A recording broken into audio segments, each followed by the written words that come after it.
గారి 101వ జన్మదినోత్సవ సందర్భంగా ఈరోజు ఘాట్కి రావటం జరిగింది.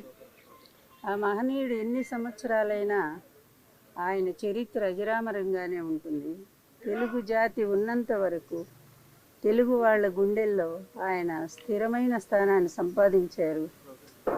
ఒక నటుడుగాను, అదేవిధంగా గొప్ప రాజకీయవేత్తగాను భారతదేశంలో కాంగ్రెస్కి యాంటీ పార్టీలన్నింటినీ కూడా ఆయన కలిపి ఒక తాటి మీదకి తీసుకొచ్చి నేషనల్ ఫ్రంట్ స్థాపించి మొత్తం భారతదేశంలోని తెలుగు జాతి గౌరవాన్ని నిలబెట్టిన ఏకైక వ్యక్తి ఒక నందమూరి తారక రామారావు గారు. నేను ఆయన భార్యను అవటం ఎన్నో జన్మలుగా చేసుకున్న పుణ్యం నేనది. ఆ మహనీయుడిని ఇప్పుడు కుటుంబ సభ్యులు మేమే కాదు, యావత్ ఆంధ్ర జాతే కాదు, ఎక్కడ విదేశీయాల్లో ఉన్న తెలుగు జాతి కూడా ఆయన్ని స్మరించుకుంటూనే ఉంది. ఎన్నో చోట్ల మరి ఈ కార్యక్రమం నిర్వహిస్తూనే ఉన్నారు. ఎన్నో అన్నదానాలు జరుగుతున్నాయి, ఎన్నో రక్తదానాలు జరుగుతున్నాయి.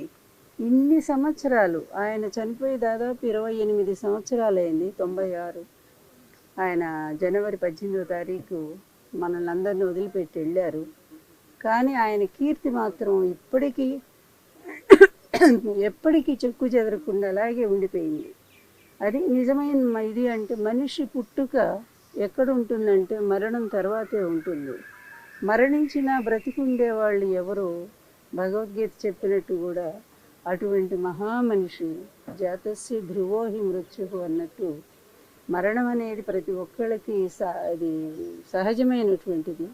మరణించిన బ్రతికి ఉండటం అనేది ఒక ఎన్టీఆర్ గారికే సాధ్యపడింది అనుకోవాలా. ఆయన ఎప్పటికీ ఉంటారు. నేను ఒక్కటే కోరుకుంటున్నాను, ఆయన ఆశీస్సులు తెలుగు ప్రజలందరికీ అందాలి, ఎప్పటికీ అందాలి. ఆయన ఆత్మ తెలుగు ప్రజల చుట్టూనే తిరుగుతూనే ఉంటుంది. న్యాయం కోసం ఆయన పోరాటం సాగిస్తూనే ఉంటుంది. మళ్ళీ మంచి